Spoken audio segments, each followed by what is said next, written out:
ബാലരാമപുരത്ത് 2 വയസ്സുകാരിയുടെ കൊലപാതകത്തിന് ശേഷം ദേവസ്വം റിക്രൂട്ട്മെന്റ് കേസിൽ അകത്തായ അമ്മ ശ്രീധുവിന് ബാലരാമപുരം പോലീസിലും സുഹൃത്തുക്കളോ. ദേവസ്വം ബോർഡിലെ നിയമന തട്ടിപ്പിലെ പരാതി ബാലരാമപുരം പോലീസിന് 1 മാസം മുമ്പ് കിട്ടിയെന്നാണ് സൂചന.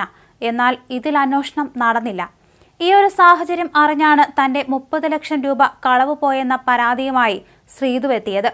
തൊഴിൽ തട്ടിപ്പിന്റെ ആദ്യ പരാതിയിൽ അന്വേഷണം നടന്നിരുന്നുവെങ്കിൽ ആ 2 വയസ്സുകാരിയുടെ ജീവൻ നഷ്ടമാകില്ലായിരുന്നു. തിരുവിതാംകൂർ ദേവസ്വം ബോർഡിനുള്ളിലും ശ്രീധുവിന് സുഹൃത്തുക്കളുണ്ട്. ഇവരിലൂടെയാണ് ദേവസ്വം ബോർഡിന്റെ ശംഖുമുദ്രയുള്ള സീൽ ശ്രീധുവിന്റെ കയ്യിലേക്ക് എത്തിയത്.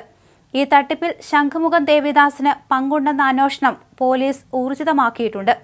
ശ്രീധുവിന് 2ാം ഭർത്താവുള്ളതായി ശംഖുമുഖം ദേവിദാസൻ എന്ന ജോത്സ്യൻ വെളിപ്പെടുത്തിയിരുന്നു.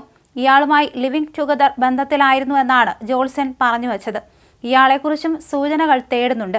ദേവസ്വം ബോർഡിൽ ജോലി വാങ്ങി നൽകാമെന്ന് പറഞ്ഞ് 10 ലക്ഷം തട്ടിയെടുത്തു എന്ന നെല്ലിവിള സ്വദേശി ഷാജിയുടെ പരാതിയിലാണ് ശ്രീധുവിനെ അറസ്റ്റ് ചെയ്തത്. 4 ലക്ഷം രൂപ തട്ടിയെടുത്തതായി കാണിച്ച് ഒരു അധ്യാപികയും പരാതി നൽകിയിട്ടുണ്ട്. കുടുംബശ്രീ അംഗങ്ങളായ സ്ത്രീകളിൽ നിന്ന് 25,000 രൂപ മുതൽ ലക്ഷങ്ങൾ വരെ കൈക്കലാക്കിയതായും ആരോപണമുണ്ട്. ഇവർ ദേവസ്വം ബോർഡ് ജീവനക്കാരിയാണെന്ന് വിശ്വസിപ്പിക്കാൻ വ്യാജരേഖ ചമച്ചതായും കണ്ടെത്തിയിട്ടുണ്ട്.